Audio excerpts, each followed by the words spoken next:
aí, né, amigo das escrituras, certo? Eu recebi o meu e nós respondemos também.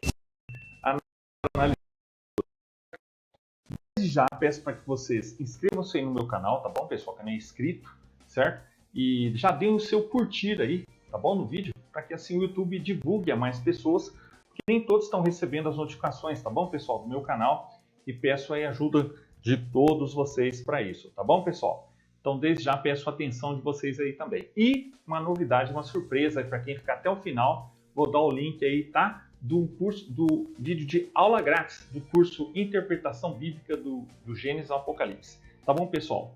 Então é isso aí. Pessoal, então, o Analisando as Escrituras lá, né, tentou, né, responder ao meu vídeo, certo? Sobre suas alegações lá sobre o batismo trinitário em Mateus 28:19. Lembre-se, tudo começou lá no caso, né? Nesse artigo eu vou responder aqui no caso, esse artigo vai para o blog do Logos também. Nesse vídeo nós vamos responder isso. Peço que vocês prestem muita atenção, pessoal, porque isso aqui vai ser um aulão, tá? Vou responder ponto por ponto das alegações, tá bom? Antes de tudo, deixa eu deixar uma coisa bem clara, porque eu não participo de debates, tá bom, pessoal? Principalmente esses debates com ateístas ou céticos. Porque, pessoal, já participei, já tive minha imagem, vídeos, né, mal utilizados e montados por esses ateístas céticos. Tá? Minha imagem deturpada, minhas falas tiradas do contexto. Então, por isso que eu não gosto. Tá? E eu já resolvi.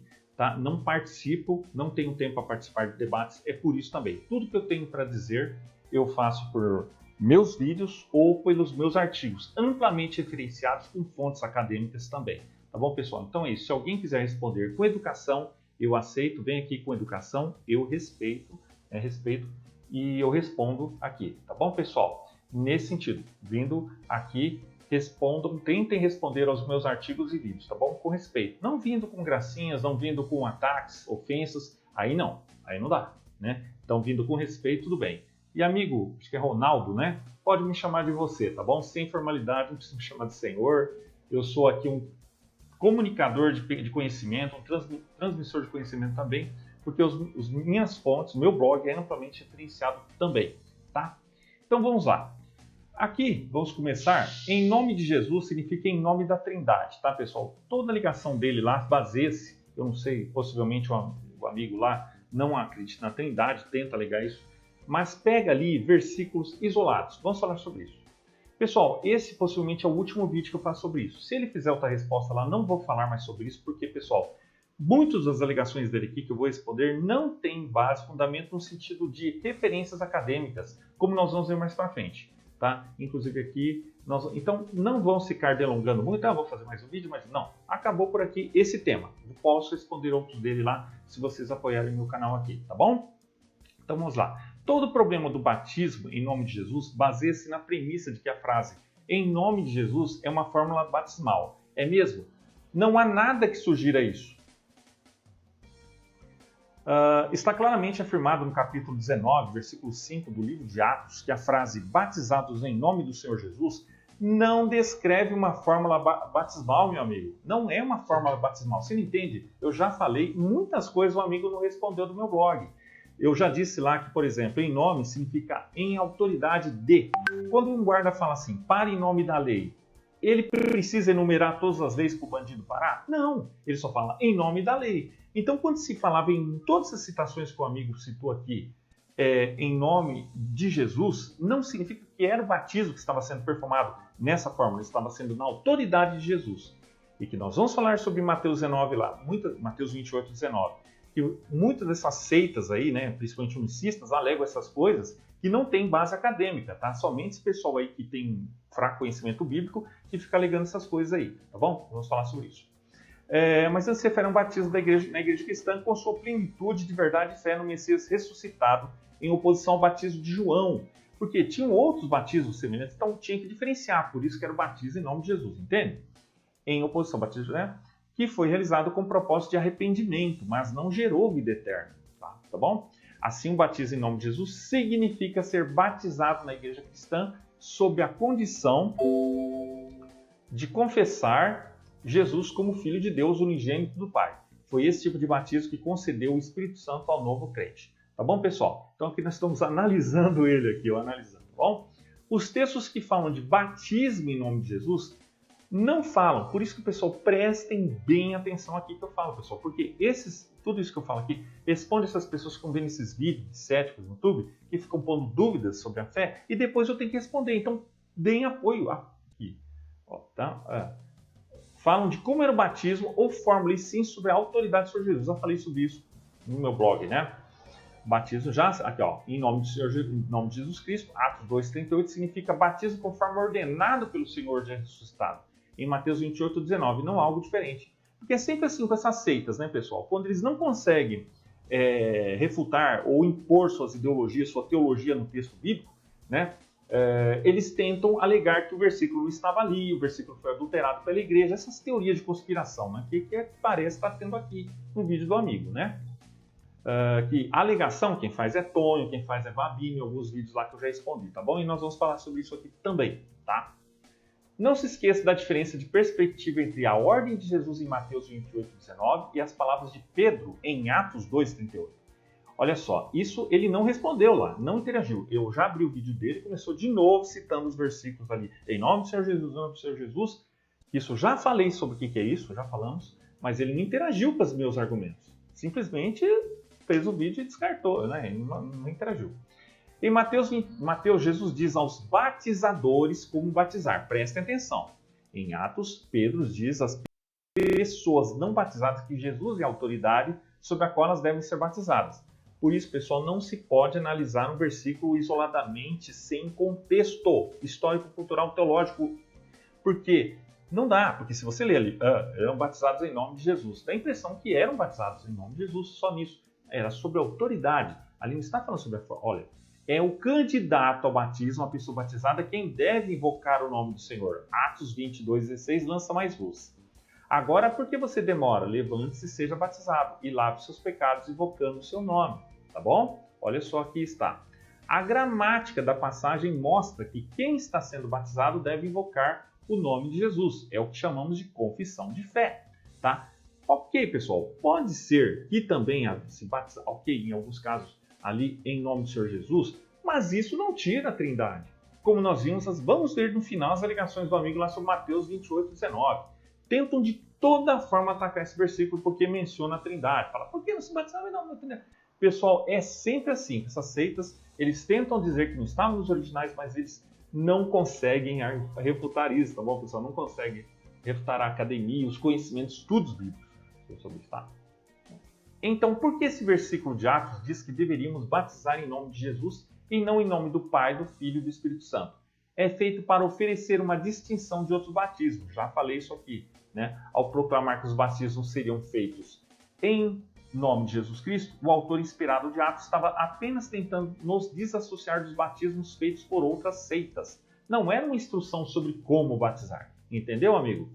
Agora nós vamos passar sobre os argumentos exegéticos, tá bom? Olha que interessante, pessoal.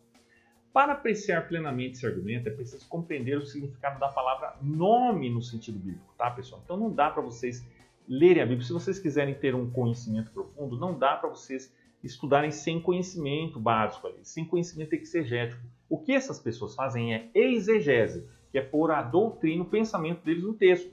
Aqui nós estamos fazendo exegese, que é o texto em si, deixar o texto falar, que é o correto entendimento da igreja, inclusive, da igreja histórica, não de seitas que surgiram aí, né, arianas e tudo mais, né? Vamos lá. Essa palavra pode abranger conceitos como autoridade, posição, poder, né, poder aqui, e força e assim por diante.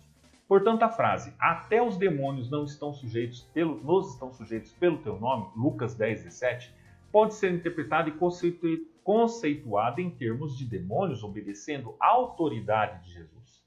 Em segundo lugar, podemos responder essa questão observando algumas peculiaridades da língua grega.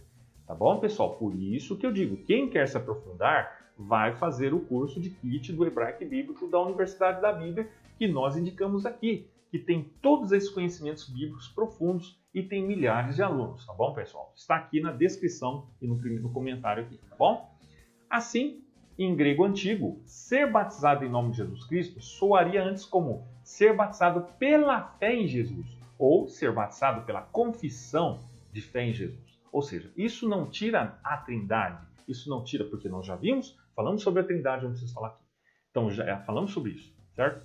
O argumento exegético pode não agradar a todos, mas deixa claro que há ideias baseadas em apenas uma interpretação do texto e não no seu único significado.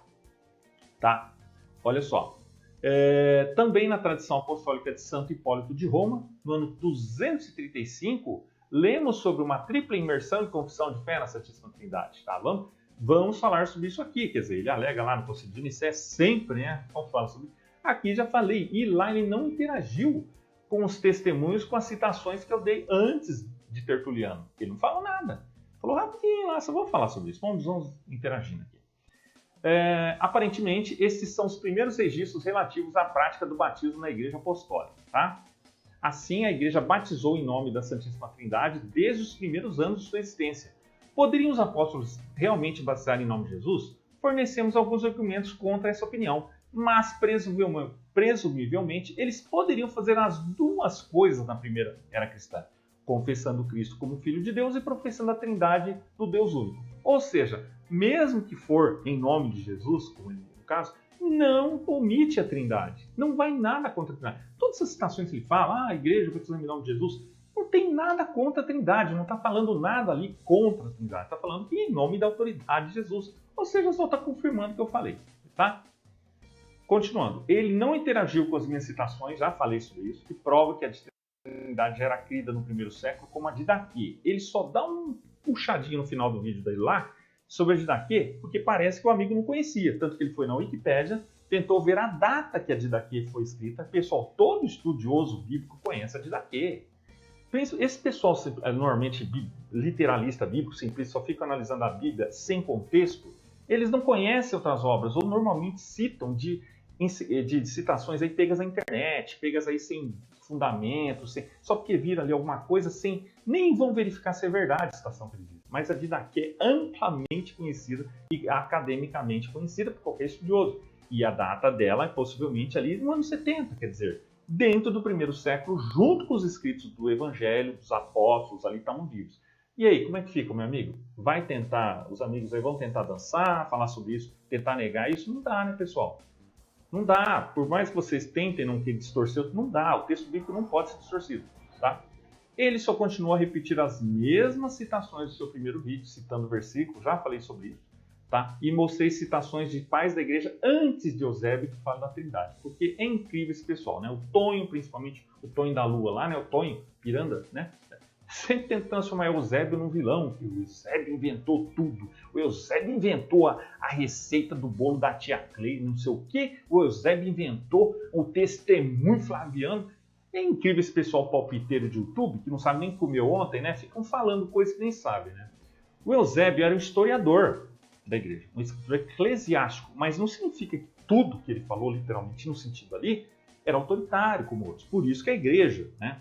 É incrível esse pessoal. Duas pessoas que eles põem culpa. Eusébio, aliás, três, né? Eusébio ou o Concílio de Nicéia. Nosso Concílio de Nicéia inventou tudo, né? Inventou até a inflação. Impressionante. Diz que o Concílio de Nicéia inventou a Trindade, o Concílio de Nicéia inventou o cano. Esse pessoal não entende nem de história básica. Vou querer falar o que não é, né? Nada disso. Vamos falar sobre isso. É um mito citar que Eusébio ou o Concílio de Nicéia inventaram a Trindade. Nenhum historiador diz isso, tá? Suas citações de enciclopédias ou outras faltam mais evidências e referências. Pois é, cita aí enciclopédia, tal que, britânica, mas normalmente são pegas da internet. Eu já vi lá o site que pegou isso aí. Tudo isolado. Mas cadê mais referências? Cadê o contexto que isso foi feito? As testemunhas de Jeová também fazem isso. Mas eles não citam o contexto onde foi dito isso, tá? Nós vamos falar sobre isso já. Eu vou falar sobre a citação que ele fala do Cardeal Ratzinger, Papa Bento XVI, no livro Introdução ao Cristianismo.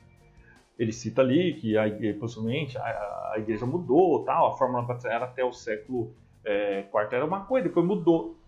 Mas ele não fala o parágrafo anterior que o Papa Bento XVI fala que o batismo era em nome do Pai, do Filho e do Espírito Santo antes disso. Vamos falar.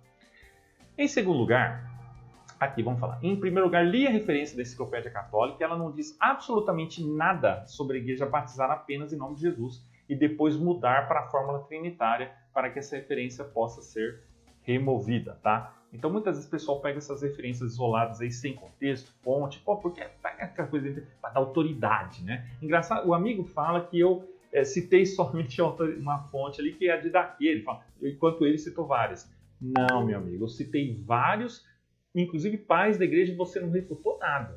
Eu citei Inácio de Antioquia, eu citei antes ali, já no primeiro século, segundo, e você não respondeu nada, simplesmente, né? Então é isso. Então, é o que nós estamos falando aqui. Eu já disse, eu não vou responder mais sobre isso, esse assunto aqui acabou. Se ele responder mais lá, não vou, porque não há como interligar esses fatos. Tá bom?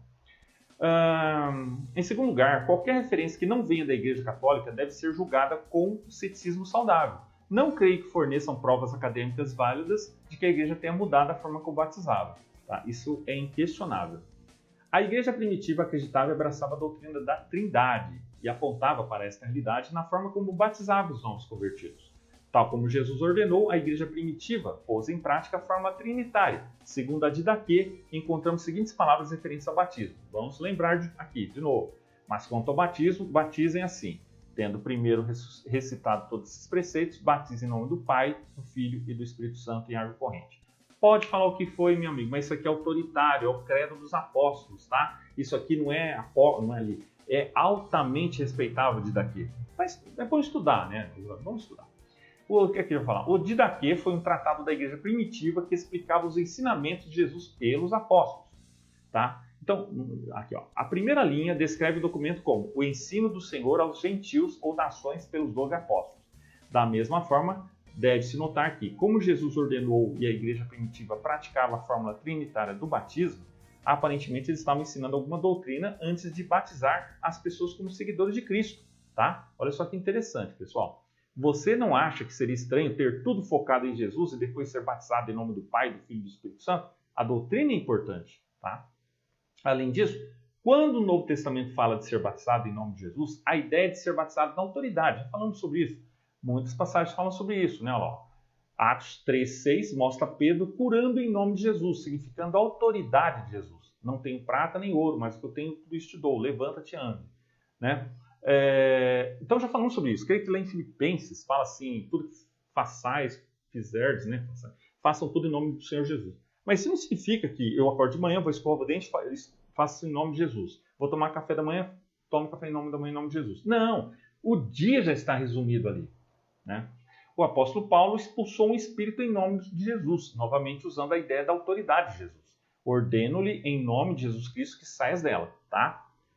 Pais da igreja que mencionaram a Trindade, o batismo trinitário antes de Tertuliano, pessoal. Tertuliano não inventou a Trindade, pessoal. Não inventou, né?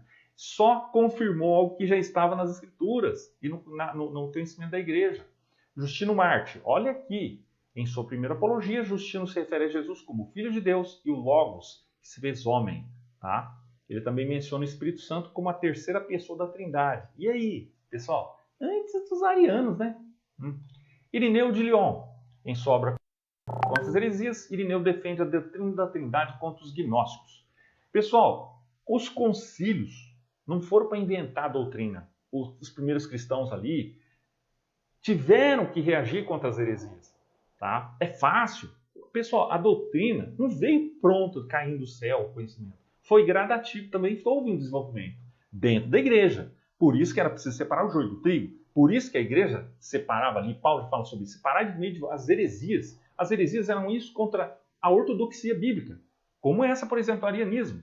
Por isso que teve que ter lá os concílios para confirmar o que a igreja cria, que a maioria cria, contra essas. Né? Ele afirma que Deus é um ser único, que existe em três pessoas, o Pai, o Filho e o Espírito Santo. E aí, ó, Irineu de Lyon, não é palpiteiro aqui do YouTube. Tá? Aqui, ó. Clemente de Alexandria, em seus escritos, Clemente usa a fórmula trinitária Pai, Filho e Espírito Santo. Ele também fala sobre a relação entre as três pessoas da Trindade e a criação do mundo. Teófilo de Antioquia, em seus três livros autólicos, Teófilo se refere a Deus como Pai, Filho e Espírito Santo. Ou seja, não existia arianismo nos cristãos ortodoxos. Arianismo veio depois, a questão de que, né, contra a Trindade. Ele também usa a fórmula batismal trinitária. Tá? Hipólito de Roma, em seu tratado sobre a tradição apostólica, Hipólito descreve a fórmula batismal trinitária. Ele também fala sobre o papel do Espírito Santo na vida da igreja. Irineu de Lyon, ó Pai, o Pai é Deus, o Filho é Deus, o Espírito Santo é Deus. E, no entanto, não há três deuses, mas um só Deus.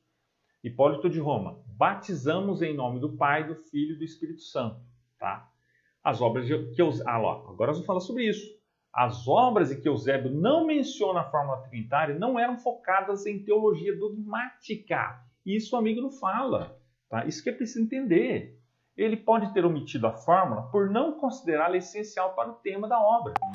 Eusébio menciona a fórmula trinitária em outras obras, como a Vida de Constantino. Tá? Ele também defende a doutrina da Trindade em seus escritos. Quer dizer, Eusébio, apesar que ele tinha um viés ali, uma coisa ariana, nós vamos ver sobre isso, ele defendia, ele mesmo assim estava dentro do respeito, dos respeitados. Entre 260 e 270, mais de 50 anos antes do Concílio de Nicéia, de fato, antes mesmo do nascimento do imperador Constantino, Gregório Taumaturgo escreveu em sua breve obra uma declaração de fé sobre o batismo, sobre a Trindade, certo? Os primeiros credos formais, o credo dos apóstolos, contêm os elementos trinitários que seriam desenvolvidos mais tarde. No entanto, não houve necessidade de uma definição técnica da Trindade durante os primeiros 2 séculos e meio, até que surgiram heresias que desafiaram a divindade de Jesus. Entende? Então tá aí, ó. Leia, né, suas citações com mais atenção e você verá que dizem que a Trindade foi formalizada em Nicéia, não inventada. Tá? É que nem os livros da Bíblia. Os concílios ali, o Concílio de Roma, não escolheu os livros que não tinham nada, mas discerniu. Porque, né, ao contrário dos outros aí, céticos, não é que inventou, vamos colocar esse livro aqui porque favorece a nossa... Não. Vamos tirar aquele apócrifo. Não, porque os apócrifos simplesmente não tinham autoridade. Certo? Visto que também existe apenas um ser não gerado, Deus, até mesmo o Pai, e o Filho unigênito, Deus, o Verbo e o homem, e um Consolador, o Espírito da Verdade, e também uma só pregação, uma só fé, um só batismo. Olha, Inácio, tá bom? Ao contrário do que alego analisando suas fontes, agora vamos para a parte principal, parte técnica, tá? Eu quero ver aqui, quero que prove, né? Vamos lá. Todos os manuscritos de Mateus contêm a forma trinitária de Mateus 28, 19. Porque todas as citações que ele dá aí, no caso, nenhuma prova que não estava no original Mateus 28, 19. Só fala ali, tenta alegar, mas nenhuma prova com evidências acadêmicas e consenso acadêmico. São isoladas, não sei, alguns autores não sei quem é. Então, pessoal, não é assim que se faz um estudo. O correto é exatamente citar com amplas fontes acadêmicas. E o consenso é que realmente a igreja sempre defendeu a Trindade. Tá? Nós vamos falar sobre... E que Mateus 28, 19 está no original. Ninguém alega isso que não está, né?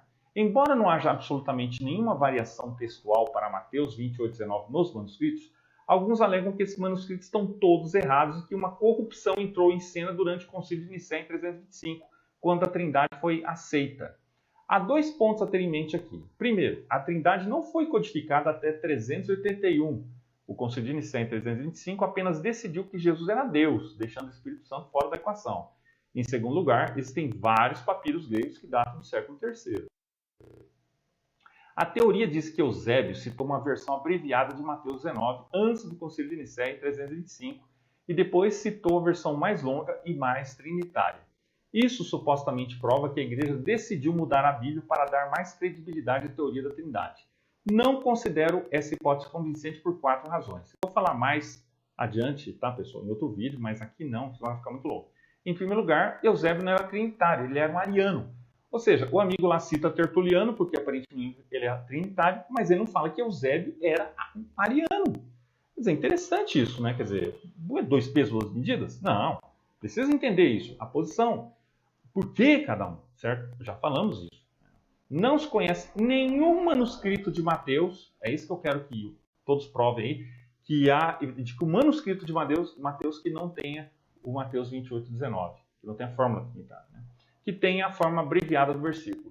Embora os textos críticos usados pelos estudiosos apresentem todos os tipos de variantes textuais em todo o Novo Testamento, a minha cópia do NA27 não lista nenhuma variante de Mateus 28, 19. Né? Embora liste variantes de 18 e 20, não há nenhuma para 19. Ao olhar além do grego, todas as traduções antigas têm a longa leitura de Mateus, latim, siríaco. Então é isso, eu quero que provem para mim que Mateus 28, 19 não estava nos originais. Tá? Não adianta citar autor desconhecido, não, da internet. Eu quero consenso histórico acadêmico. Certo? Bart Ehrman, um notável crítico textual que não é nem cristão nem trinitário, na verdade ele se descreve como agnóstico, concorda que a forma longa do versículo é original. E aí, amigo? E aí? E o Tony que fica citando o Bart Ehrman lá? Só quando apetece, né? Só quando favorece, né? Mas não cita o Bart Ehrman quando o próprio Jesus existiu. Isso aí não é útil mais. Então, pessoal, para com isso. O mesmo blog que reproduz Ehrman nesta passagem traz uma declaração de outro estudioso do Novo Testamento que também é uma autoridade em Eusébio. Ele observa: aqui estão as provas, ó, forma abreviada de Eusébio. Estão todas aqui, tá bom, pessoal? Então, Eusébio tende a abreviar em outro lugar. Já falamos sobre isso. Por que Eusébio fazia isso? Ele abreviava, não significa que ele estava omitindo a forma longa. E Eusébio cita a forma longa, encontra Marcelo, tá tudo aqui, as referências e tudo mais, tá bom? Para vocês. Se vocês quiserem saber mais, pessoal, deixe aqui nos seus comentários todas as dúvidas. Já falamos sobre isso, tá? Já falamos sobre as testemunhas de Jeová, a posição sobre a Trindade. Se vocês quiserem mais vídeos sobre isso, deixe nos comentários sobre o que vocês querem saber e que vocês conheçam. Aqui eu vou deixar o link, tá, exclusivo de uma aula grátis do curso Interpretação Bíblica de Gênesis Apocalipse, mas está por tempo limitado aí. Vocês aproveitem que o link está aqui, oficial aqui na descrição. Tá bom, pessoal? Então, é isso aí. Um abraço e até mais.